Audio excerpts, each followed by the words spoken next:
శ్రీవారి వార్షిక బ్రహ్మోత్సవాలలో మొదటి రోజు రాత్రి శ్రీదేవి భూదేవి సమేత శ్రీ మలయప్ప స్వామివారు పెద్ద శేషవాహనంపై భక్తులకు దర్శనమిస్తారు. రాత్రి 7 గంటల నుంచి స్వామి అమ్మవార్లు తిరుమాడ వీధుల్లో దర్శనమివ్వగా పెద్ద సంఖ్యలో భక్తులు దర్శించుకుంటారు. సర్పరాజైన ఆదిశేషువు జగన్నాథునికి నివాస భూమిగా, తల్పంగా, సింహాసనంగా స్వామివారికి విశేష సేవలందించినట్లు పురాణాలు చెబుతున్నాయి.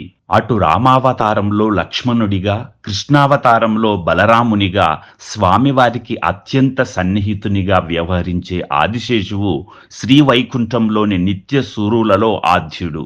ఈ విధంగా స్వామివారు దాసభక్తికి మారురూపంగా నిలిచే తన ప్రియమైన భక్తుడైన శ్రీ ఆదిశేషుడిపై ఉభయ దేవేరులతో కలిసి ఊరేగుతూ భక్తులకు అభయమివ్వడమే కాకుండా శరణాగతి ప్రపత్తిని సాక్షాత్కరింపచేస్తున్నాడు.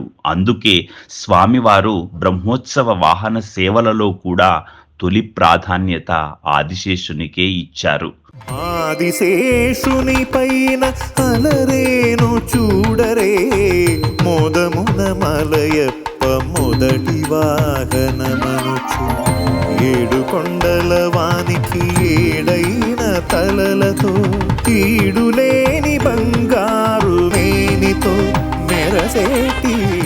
లైక్ చేయండి, కామెంట్ చేయండి, నచ్చితే మీ బంధుమిత్రులకు షేర్ చేయండి. కొత్తగా ఎవరైనా మా ఛానల్ని చూస్తున్నట్లయితే సబ్స్క్రైబ్ చేసి పక్కనే ఉన్నటువంటి బెల్ ఐకాన్ని క్లిక్ చేయండి. సదా మీ ప్రోత్సాహాన్ని కోరుకుంటూ ధన్యవాదాలు.